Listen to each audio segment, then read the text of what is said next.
El alcalde de Lince acaba de exhibir el primer logro de su gestión.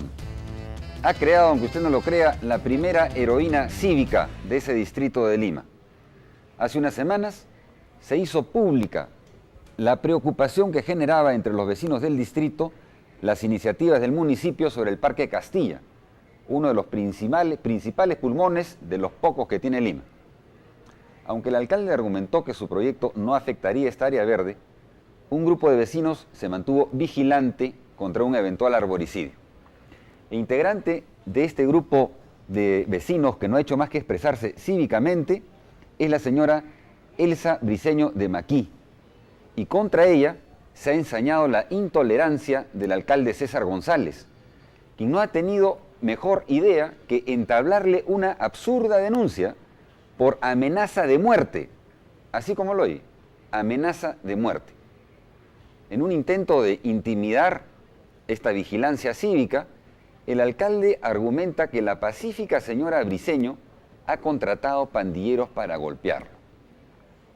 Más allá de estas peligrosas fantasías del alcalde, lo concreto es que la fachada de la casa de la señora Briceño ha sido pintarrajeada por manos desconocidas, en un distrito en el que los denominados comandos tigres del municipio han sido recientemente denunciados por inverosímiles abusos. Esta, por cierto, no es una nota pintoresca, es la denuncia de una actitud inaceptable que el alcalde debe corregir. Bueno, ahora tenemos una nota preparada por Patricia Vice sobre poetas peruanos y sus reflexiones sobre el significado de ser poeta en el Perú. Veámosla.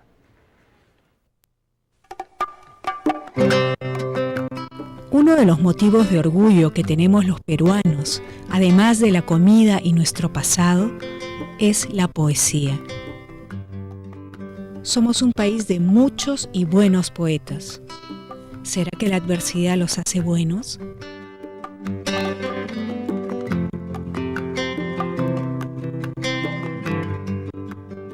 Poetas reconocidos reflexionan sobre sus experiencias y el futuro de nuestra poesía. ¿Qué significa ser poeta en el Perú? Hay países donde, en general, a sus intelectuales, no digamos a sus poetas, a sus intelectuales, pues los tratan mejor. Aquí, en general, no. Antes había algunos premios, por ejemplo, ¿no? Ahora no hay. México, Colombia, Argentina. Un poeta edita un libro, pues ya como mucho 2000 ejemplares. No edita más. Ser poeta en el Perú es mejor que ser poeta en Francia, por ejemplo, ¿no? Porque aquí somos personajes de todas maneras. Aquí en el pueblo peruano tiene una gran simpatía por los poetas, ¿no? A partir de Vallejo, supongo, pero realmente nos toma en cuenta.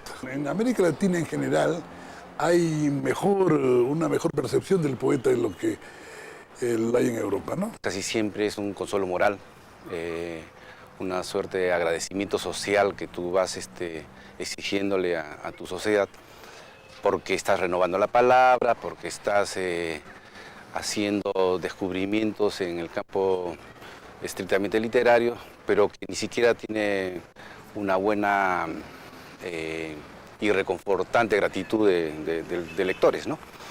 Entonces siempre es un acto marginal y un acto de valentía también ser poeta. ¿Es muy difícil ser mujer y ser poeta en el Perú? Yo creo que sí, como te digo, ¿no? Para empezar, la existencia de una crítica que rotula el discurso femenino como el discurso hecho por las mujeres como femenino, dándole características inherentes, ¿no? Es volver pues a un tipo de, Dios mío, de encasillamiento que a nosotros nos limita. Sí, pues porque la mujer peruana es una mujer interesantísima, Por ¿no? supuesto, con un bagaje riquísimo, ¿no? No aparece en la poesía femenina como debiera aparecer, ¿no? No aparece. Yo creo que hay un proceso de aparecimiento así progresivo, lentamente aparece como la empleada, como la que lleva los platos, ¿no? Y en los 90 como que esa empleada comienza a tener ya todo un mundo, una espiritualidad, unos odios, unos deseos, unas cosas, ¿no? Empieza a emerger poco a poco ese personaje, ¿no? Los poetas peruanos se agrupan por generaciones y cada generación tiene sus particularidades diferenciándose de las otras. hemos tenido nosotros algunos estímulos que faltan aquí en las generaciones actuales, ¿no? Por ejemplo, hemos tenido la Revolución Cubana, que fue una cosa que nos exaltó. Yo me fui a Cuba, mucha gente estuvo metida en el asunto, nos exaltó a nivel, como te digo, ideológico, ¿no? Poético, queríamos cambiar el mundo y toda esta cosa. Son generaciones que no tienen esta especie de luz que tuvimos nosotros en el 60, ¿no? El discurso nuestro era un discurso maximalista, porque estaba permeado por la cuestión ideológica. Había la convicción de que se iba a cambiar la sociedad, ¿no? Pero con la caída del muro, con la caída de los regímenes socialistas, y lo que se llamó el fin de las ideologías, también hay un discurso que se llama minimalista, ¿no? Es un discurso más interno, más de preocupación.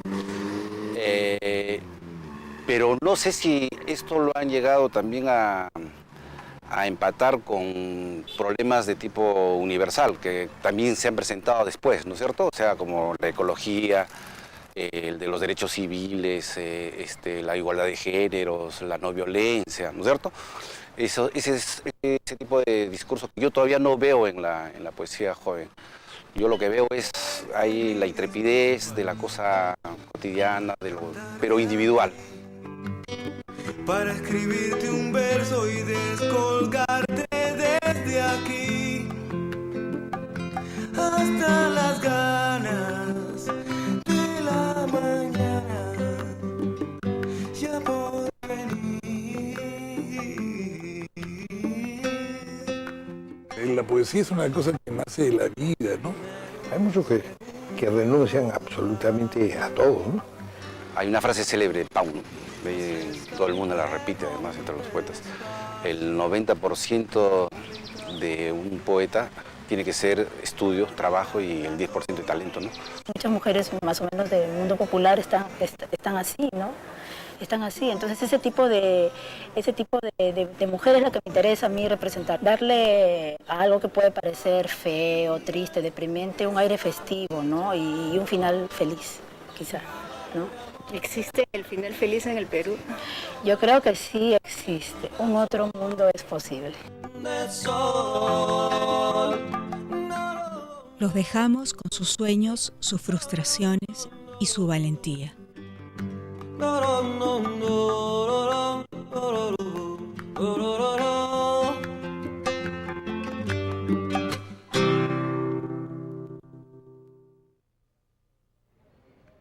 Como es natural, ni los poetas se salvan de reflejar los cambios que les toca vivir a las distintas generaciones. Antes de concluir, un breve comentario sobre este libro. Acaba de aparecer, Justicia y Sociedad Civil, el papel de la sociedad civil en la reforma judicial. Hay un estudio de casos de Argentina, Chile, Colombia y Perú.